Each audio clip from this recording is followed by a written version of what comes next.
living your life on autopilot, maybe you should focus on asking yourself the right questions in order to get the right answers for you. And this book is chock full of them. What would a wise woman do? Well, we have the author, Laura Steward Atchison, here, and she is going to help us unlock the life we were meant to have. Welcome to our show, Laura. Well, thank you. It's such a pleasure to be here. I enjoy the show every time I get a chance to catch it. That sounds really good, to unlock the life we're supposed to have. And that book, it poses that question, what would a wise woman do?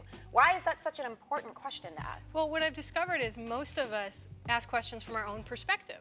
And sometimes we really don't have the right perspective to get the answers that we need. So we're only asking questions to get the answers that we want.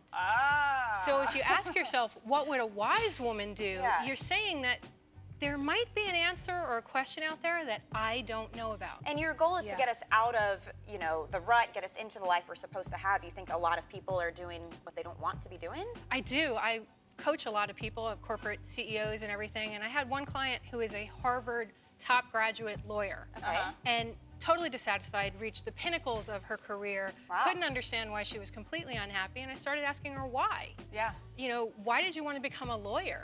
And as she started exploring, because I make everybody ask why 5 times, because your first why is always like, it's like, well, because, exactly. Right. And after about the 5th time, you really get to the true answer, and it was everyone in my family's always been a lawyer, so I had to be a lawyer. Wow. Okay, so we need to know 3 things people can do to start asking better questions. The first you say is know your goal and your why. And your why, and that's important because most of us set goals, but we never relook at them.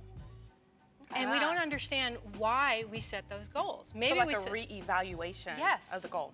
I like it. And looking at where that goal came from as well, so that you know, is it really what I want to be doing? Is it my goal or someone else's? Right. So you need to know what to let go of. That's a really hard one for a lot of people because you think, oh, I want to achieve my goal, I want to move forward in my life, I need to add something, I must do something. You know, I must lose weight, I must wear different clothes, I must get this job, when sometimes what it really is I need to let go of something, and sometimes that's a person that you need to let go of. We talk about that. Yeah, we talk about that. You also say you have to know your perspective. What does that mean, to know your perspective? Well, it goes back to the what would a wise woman do question.